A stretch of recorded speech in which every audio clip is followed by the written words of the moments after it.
So today I thought I would refilm a flip through of this journal that I made a few years ago. It was inspired by many different YouTube content creators, so I just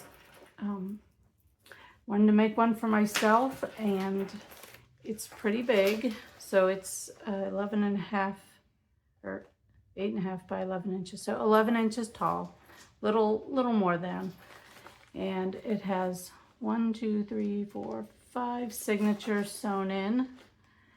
And I used all different types of papers and textures and fabrics to make this journal. I added some little dangles on the side, my initial, some buttons that I took off from my wedding dress. And then the cover is made up of some canvas, and I used some of my wedding dress on here, the dress and the lace. The blue is from a shirt that was my husband's that he no longer wore, and I've been using this blue fabric and my wedding dress fabric in a lot of projects since that time.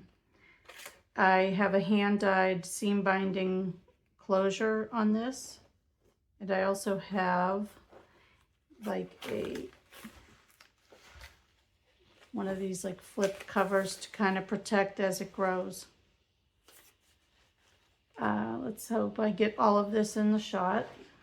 So I made this journal with not a whole lot of knowledge, meaning I hadn't quite learned all the tips and tricks that I feel like I know now, but I still think it's a good journal. And when I started a challenge this year with another YouTube channel, I'll put a link below, for K3N Cloth Tales, I wanted to make a new journal to put my stitchings in, but I decided to use what I already had, and I love this journal and I just didn't really know what to do with it. So I have added some little artwork that I was messing around with a jelly plate, making prints.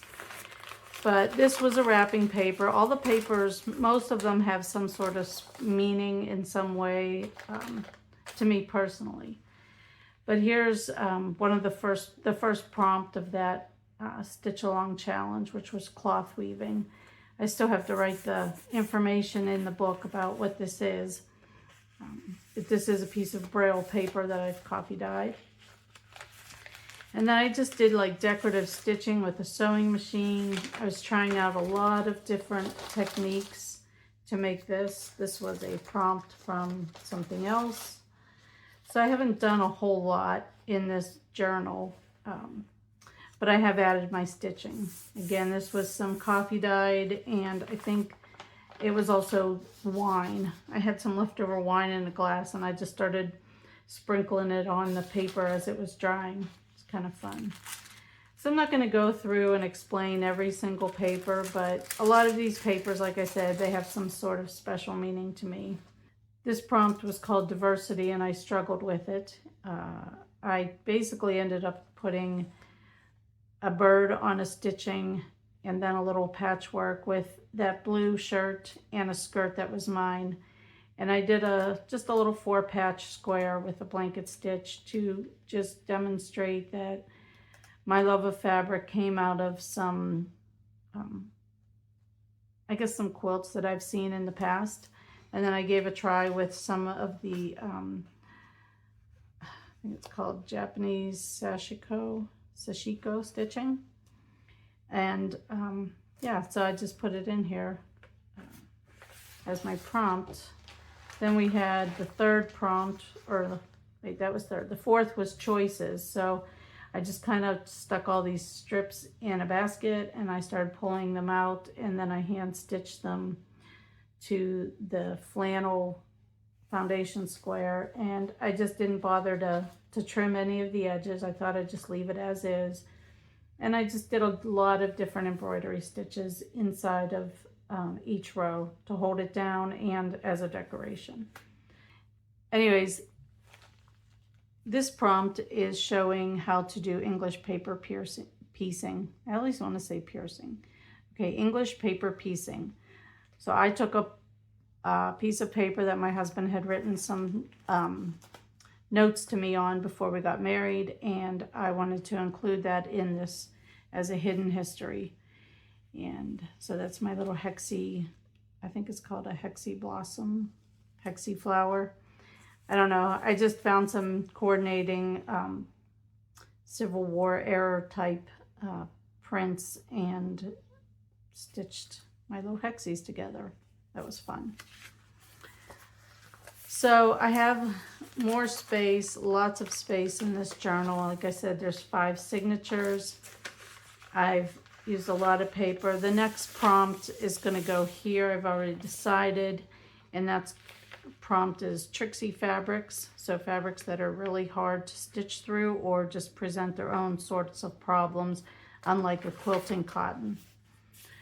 So in this journal, I find that in 2022, I wrote my instructions for making the birdsong book. I have information about that book in some other videos, but not something that I ever was able to finish.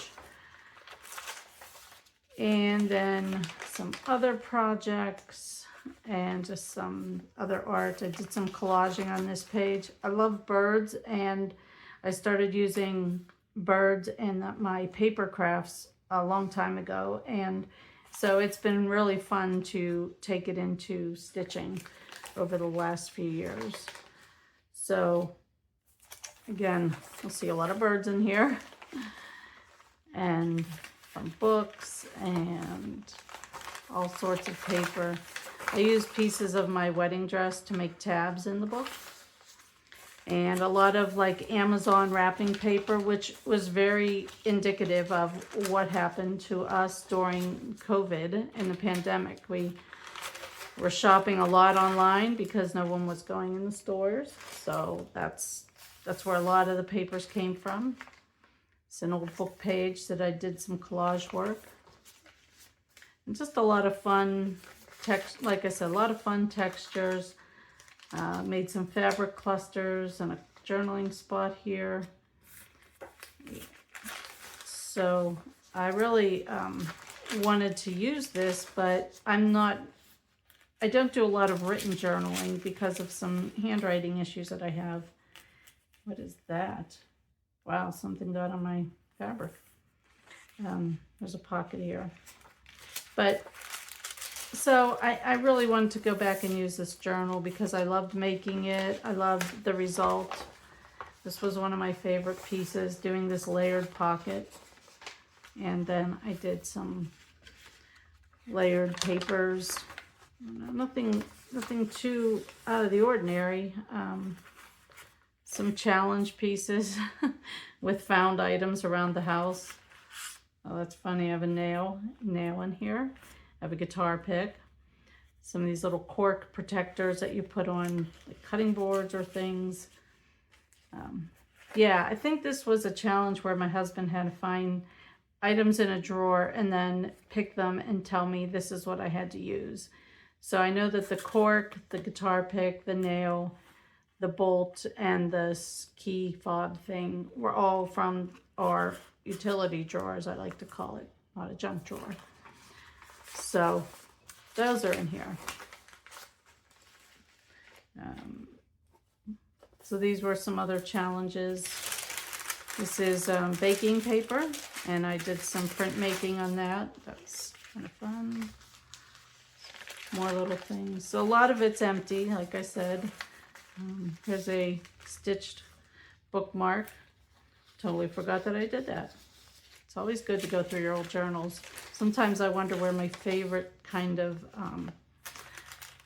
my favorite collages went, or my favorite stitch things that I've done, and I forget that I've put it into a book or hung it in a room or framed it and it's around the house, and I just don't see it like fresh. I see it every day, so it becomes just part of the landscape in the house, and I don't think about where that thing is. So I have a few framed items around the house that I've made. Maybe one day I'll do some filming of those.